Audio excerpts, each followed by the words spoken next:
Bem-vindos aqui no canal. Você que ainda não é inscrito, inscreva-se no canal. Ative o sininho para receber as nossas notificações. Hoje nós falaremos aqui sobre uma parábola.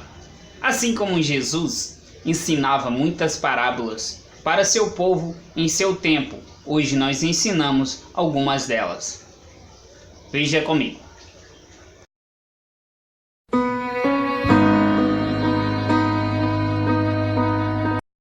Certo dia, alguém visitando a terra chegou em uma igreja e ela estava lotada.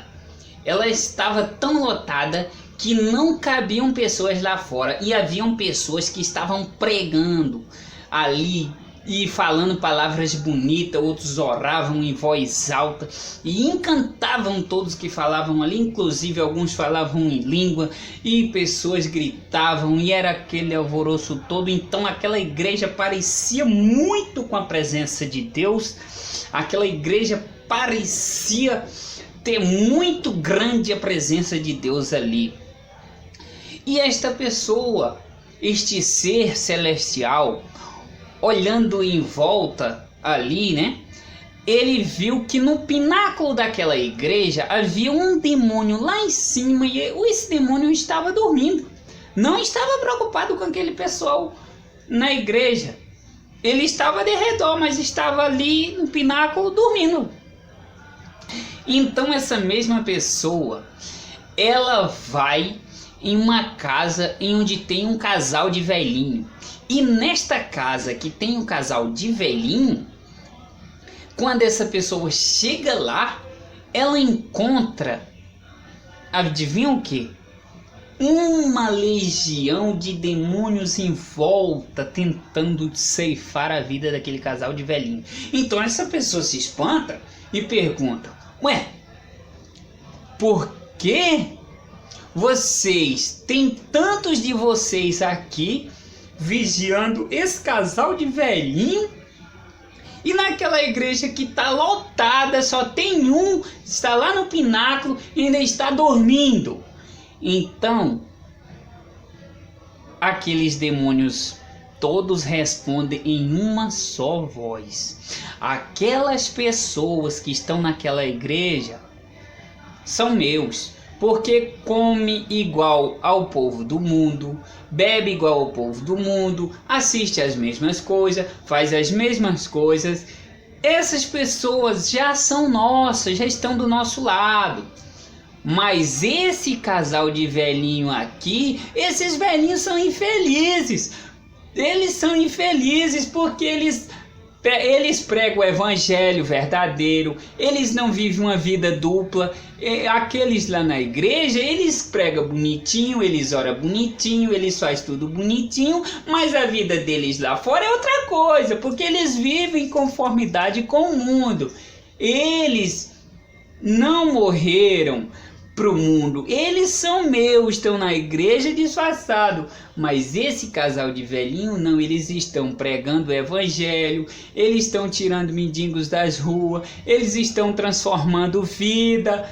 E nós não queremos isso, nós queremos destruir, acabar com esse casal de velhinho. Mas aqueles não, aqueles já são nossos. Eles falam palavrão igual o povo do mundo, assiste as mesmas coisas, come as mesmas coisas, bebe as mesmas coisas. Eles já são nossos. Então responde ali os demônios.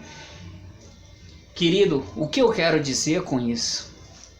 Que a sua vida tem que ser uma vida de santidade. Cristianismo é crescimento. Hoje cristão, amanhã cristão. Cristão em casa, cristão na rua, cristão na igreja.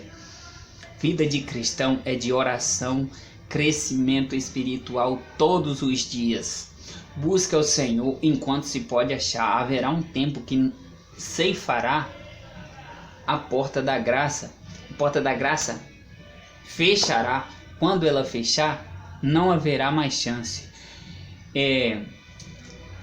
Falando um pouco sobre a vida de santidade e forte que a irmã White escreveu, preste atenção nisso.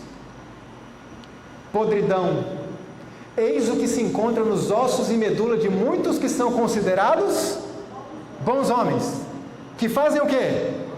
Oram e choram. Ela está falando de homens de clamor. Oram e choram e clamam a Deus, e a igreja olha para esses homens e dizem: são homens de Deus. E ela diz: mas cuja carcaça poluída jamais transporá os portais da cidade celestial.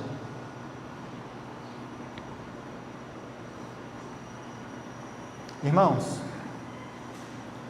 se a irmã White escreveu que homens que oram e choram, significa então que orar não é suficiente?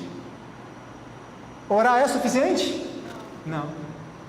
Homens de oração e de clamor oram e choram a Deus, mas que estão tão podres por dentro que não vão colocar os pés na cidade santa, a menos que haja um verdadeiro arrependimento, abandono do pecado, transformação da pessoa do Espírito Santo, porque sem ele também nada podemos fazer. Espera aí, Leandro, se orar não é suficiente, o que mais eu preciso fazer? Cristo disse que ninguém pode servir a Deus e a Mamon. Muitas pessoas estão tentando fazer isso, então oram muito, mas se dedicam muito ao inimigo nas suas práticas do dia a dia, naquilo que comem, bebem, assistem, ouvem. Estão tentando se dedicar a dois senhores. Não funciona. Olha que interessante que a irmã White escreveu: ninguém sem oração se encontra livre de perigo durante um dia ou uma hora que seja. Mas espera aí, irmão White, você disse lá atrás que há pessoas de oração e que estão podres e que não vão para o céu. Então orar não é suficiente? Ela diz: não, não é suficiente. Aquele que nada faz se não orar, em breve deixará de o fazer. O que mais então que nós precisamos fazer? Todo cristão necessita orar por divino auxílio e ao mesmo tempo resistir resolutamente a toda inclinação para o pecado. Como é que é essa resistência? Muitas pessoas oram, pedem a Deus para transformar sua vida, seu caráter, para lhes dar vitória sobre o pecado, pedem oração pela sua vida espiritual, mas não fazem nada além disso.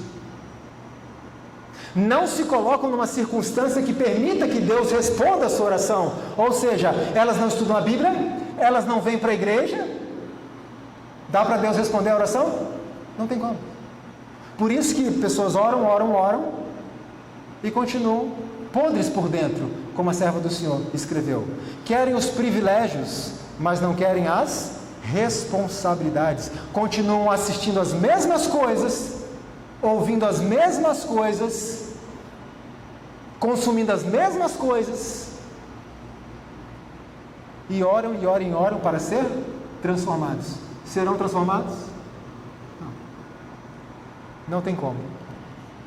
Porque nós não podemos avançar na experiência cristã enquanto não afastarmos de nosso caminho tudo que nos separe de Deus. Esse é trabalho nosso. Deus não vai fazer isso por nós. Na prática, aquele filminho, irmão, é você que tem que tirar da sua casa. Deus não vai fazer. Aquela série, aquela novela, aquela música, aquele alimento, é você que tem que tirar. Deus não vai fazer. E enquanto não for tirado, não avançaremos na experiência cristã. Pessoal, inscreva-se no canal e ajude-nos.